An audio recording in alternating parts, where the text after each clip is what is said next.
Hello and welcome to world affairs. मैं हूं प्रशांत धवन। देखो, हाल ही में अजीत डोभाल साहब तजिकिस्तान में गए और पाकिस्तान और चाइना के रिप्रेजेंटेटिव्स के सामने ये ओपनली कहा कि पाकिस्तान बेस्ड जो टेरर ग्रुप्स है उनके खिलाफ एक्शन लेने की आवश्यकता है। नाउ सबसे पहले मैं आपको ये बताता हूँ कि एससीओ है क्या। ब्रीफली एससीओ के बारे में आपने काफ़ी बार सुना होगा। शंघाई कॉरपोरेशन ऑर्गेनाइजेशन, 8 कंट्रीज़ का ये ग्रुप है। उसके अलावा ऑब्जर्वर कंट्रीज़ भी हैं, मगर मेनली यहाँ पर 8 मेंबर स्टेट्स हैं, जिनमें आपको इंडिया, चाइना, पाकिस्तान, रशिया और कई सेंट्रल एशियाई देश मिलेंगे। ग्रुप का नाम है शंघाई कॉरपोरेशन ऑर्गेनाइजेशन, मगर जो इसके हेडक्वार्टर्स हैं ये आपको मिलेंगे बीजिंग में। नाउ आपने काफ़ी बार सुना होगा कि एससीओ की मीटिंग होती है जहां पर मोदी जी भी जाते हैं, चाइना की तरफ से शी जिनपिंग, रशिया के व्लादिमीर पुतिन। वो तो हो गया यहाँ पर बड़ा समिट।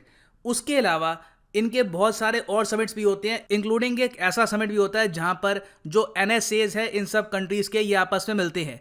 एनएसए मतलब नेशनल सिक्योरिटी एडवाइजर। जिस तरीके से भारत के एनएसए हैं अजीत डोभाल साहब, पाकिस्तान में भी एक नेशनल सिक्योरिटी एडवाइजर है मोहिद यूसुफ, रशिया में भी हैं, बाकी कंट्रीज में भी हैं। तो ये आपस में मिलते हैं और डिस्कस करते हैं कि सिक्योरिटी को कैसे हम एनहेंस कर सकते हैं और आतंकवाद को कैसे रोक सकते हैं। और ये मीटिंग हाल ही में कहाँ पर हुई? ये हुई थी दुशानबे में। दुशानबे किस कंट्री की कैपिटल है? ये कैपिटल है तजिकिस्तान की। यहाँ पे आप देख पाएंगे। अब पहली बात तो देखिए, यहाँ पे लग रहा था कि इंडिया और पाकिस्तान के एनएसए आपस में बातचीत ही नहीं करेंगे, मगर अजीत डोभाल यहाँ पर गए, पाकिस्तान एनएसए के साथ टेबल में बैठे और उनकी तरफ देखकर ये ओपनली बात बोली कि पाकिस्तान में जो टेररिस्ट आउटफिट्स हैं जैसे कि लश्कर, जैश, इनके खिलाफ हमको बनाना होगा एक प्रॉपर एक्शन प्लान।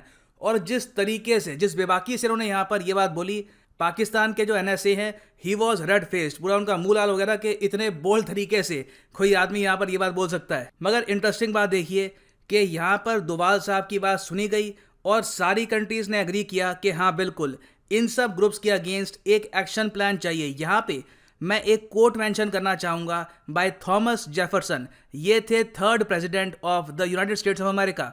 इन्होंने एक बार कहा था कि it takes time to persuade man to even do what is for their own good. मतलब कि कई बार बहुत टाइम लग जाता है एक आदमी को सिर्फ यही बात बताने में कि ये काम अगर आप कर लेंगे तो इससे आपका ही फायदा होगा। हो सकता है कि लाइफ में काफी बार आपने भी महसूस किया हो कि किसी आदमी को आप कोई एडवाइस दे रहे हो, आपको पता है कि अगर ये आदमी ये बात मान जाएगा तो उसकी लाइफ इंप्रूव हो सकती है, मगर वो बात आपकी मानेगा नहीं। एक ह्यूमन नेचर होती है कि सामने वाले की एडवाइस इनिशियली दिमाग रेजिस्ट करता है, धीरे धीरे आपको परसुएड करना पड़ता है कि ये आपको करना होगा, ये आपके भले के लिए अच्छा है। तो यहाँ पर डोभाल साहब ने बहुत ही प्रॉपरली ये बात कन्वे करी कि पाकिस्तान में जो टेरर आउटफिट्स हैं इनके खिलाफ अगर एक्शन लिया जाएगा तो ये रीजन के लिए अच्छा है और इससे ओवरऑल स्टेबिलिटी भी आएगी।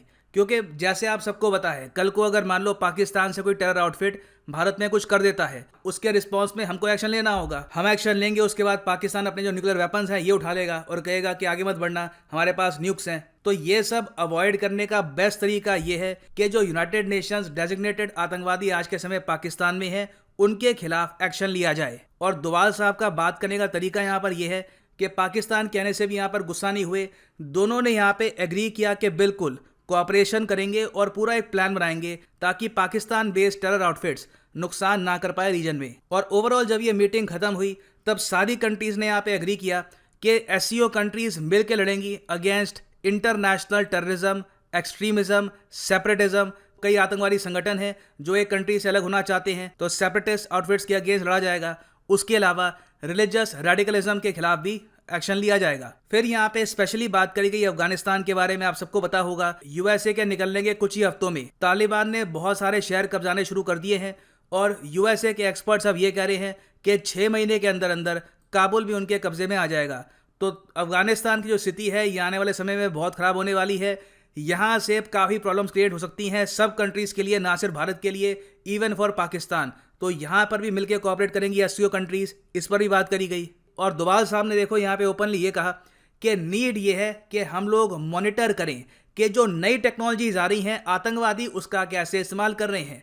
For example drones, smuggling of weapons, misuse of dark web, even blockchain. Blockchain का ज़्यादातर इस्तेमाल कहाँ पे होता है?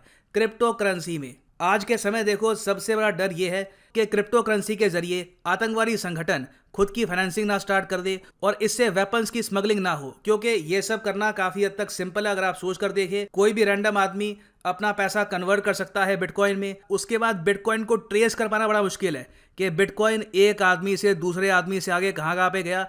It is almost impossible to trace. तो क्रिप्टो करेंसी से टेरर फाइनेंसिंग ना हो, इसके लिए कई कंट्रीज ने ऑलरेडी काम करना स्टार्ट कर दिया है। टर्की मैं कहूंगा इसमें काफी आगे है। टर्की में लाख कमियां होंगी, मगर पाकिस्तान की तरह इनको एक बात पता है कि अपनी बेसिक इमेज चमका के रखो, अपनी जो टूरिज्म इंडस्ट्री है ये बढ़ाकर रखो और अपने देश में कोई आतंकवादी संगठन ग्रो ना होने दो। तो हाल ही में टर्की ने बहुत सारी क्रिप्टो फर्म्स को ऐड कर दिया है to money laundering terror financing rules. और इवन यूएसए ने हाल ही में ये कहा है कि क्रिप्टो से जो मनी लॉन्ड्रिंग हो रही है, जो काले धन में इजाफा हो रहा है, काले धन को एक तरीके से छुपाने का तरीका बन रहा है क्रिप्टो करेंसी, इस एस्पेक्ट पर भी हमको फोकस करना होगा। और कई इंडियन बैंक्स है by the way, for example IDFC first bank, इन्होंने ऑलरेडी क्रिप्टो इंडस्ट्री को जो अपनी बैंकिंग सर्विस है ये कर दी है ब्लॉक। तो देखो डोभाल साहब ने यहाँ पे उठाया है एक बहुत ही इंपॉर्टेंट पॉइंट, क्योंकि आतंकवाद को रोकना है तो कहीं ना कहीं क्रिप्टो का जो ट्रांजैक्शन होता है इस पर भी लगाम लगानी होगी। कोई बड़ी बात नहीं है कि इन द फ्यूचर चाइना की ही तरह बहुत सारे और देश क्रिप्टो करेंसी पर या तो बैन लगाए या फिर रिस्ट्रिक्शंस इंपोज कर दे। खैर आगे डोभाल साहब ने यह भी बोला कि सभी कंट्रीज को मिलकर यहाँ पे एग्री करना चाहिए कि जो यूएन डेजिग्नेटेड टेररिस्ट है पाकिस्तान में, आपको पता है कि यूनाइटेड नेशंस डेजिग्नेटेड आतंकवादी है, हाफिज सईद है, उसके अलावा कई और हैं, मगर फिर भी पाकिस्तान उनके खिलाफ एक्शन लेता नहीं है। कहते हैं कि सबूतों का अभाव है, even though United Nations itself यहाँ पर कह रहा है कि ये इंडिविजुअल एक आतंकवादी है। तो डोभाल साहब ने, मैं कहूँगा, इंडिया का पक्ष बहुत ही अच्छे से यहाँ पे रखा है ना। यहाँ पे ऑब्वियसली आप पूछेंगे कितनी सारी बात डोभाल साहब बोल गए और पाकिस्तान के जो एनएसए हैं यूसुफ ये बस सुनते रहे, इन्होंने कुछ बोला नहीं। देखिए घूम फिर के इन्होंने एक बात बोली है यहाँ पे हम नोटिस कर पाएंगे। डॉन पाकिस्तान का न्यूज़पेपर है, इसका आर्टिकल है, इन्होंने ये कहा है कि जो पीपल अंडर ऑक्यूपेशन है उनके खिलाफ भी आतंकवाद रोको। अब पाकिस्तान की जो ये बात है ना रेजोल्यूशन में आई है, ना किसी कंट्री ने इससे एग्री किया है, बस पाकिस्तान के एनएसए ने एक सेंटेंस बोल दिया, बाकी लोगों ने ऑकवर्ड साइलेंस के साथ इग्नोर कर दिया। क्योंकि किसकी बात कर रहे हैं कुछ स्पेसिफाई किया नहीं है। क्या ये उइगर मुस्लिम्स की बात कर रहे हैं या फिर सेंट्रल एशिया में किसी कंट्री की बात कर रहे हैं, चेचनिया की बात कर रहे हैं, किसी को इसके बारे में कुछ आइडिया था नहीं तो इन्होंने ये बात बोली, मगर रेजोल्यूशन में या किसी डॉक्यूमेंट में जो इनकी ये जो लाइन है ये नहीं पहुंच पाई। हाँ, एक इन्होंने यहाँ पर बात बोली है जिस पर सब कंट्रीज ने सहमति जताई। इन्होंने ये कहा कि आतंकवाद को किसी race, religion, nationality, civilisation, ethnic group से जोड़ के मत देखो। ये इन्होंने ऑलमोस्ट आप कह सकते हैं एक रिक्वेस्ट करी डोभाल साहब को, जो ग्रुप्स हैं हमारे यहाँ लश्कर वगैरह उसके खिलाफ एक्शन लेंगे, मगर पूरे पाकिस्तान पर फिर एक ब्रांडिंग मत लगा दो कि ये टेररिस्ट कंट्री है या फिर किसी रिलीजन को यहाँ पे ब्लेम मत करो। इन्होंने यहाँ पे ऐड किया है कि पाकिस्तान चाहता है कि ग्लोबली उनकी एक पॉजिटिव इमेज बने।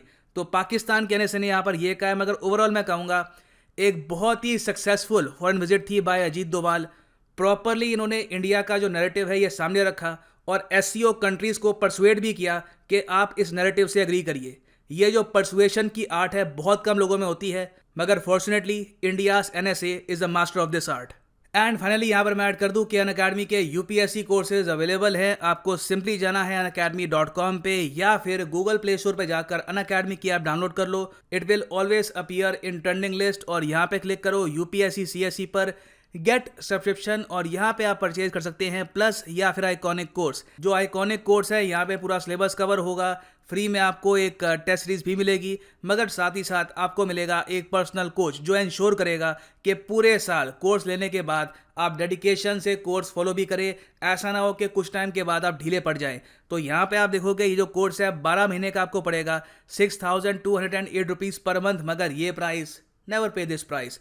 यूज़ करो यहाँ पे कोड PD10 और प्राइसेस आपके सामने गिर जाएंगे सिर्फ 5,588 रुपीज़ पर मंथ में with a personal coach, Unacademy study material. आप प्रिपेयर कर सकते हैं for UPSC CSC at home और वेरेवर यू वांट। सो इसी नोट के साथ ये है वीडियो का अंत। Thank you for listening and as always God bless you all.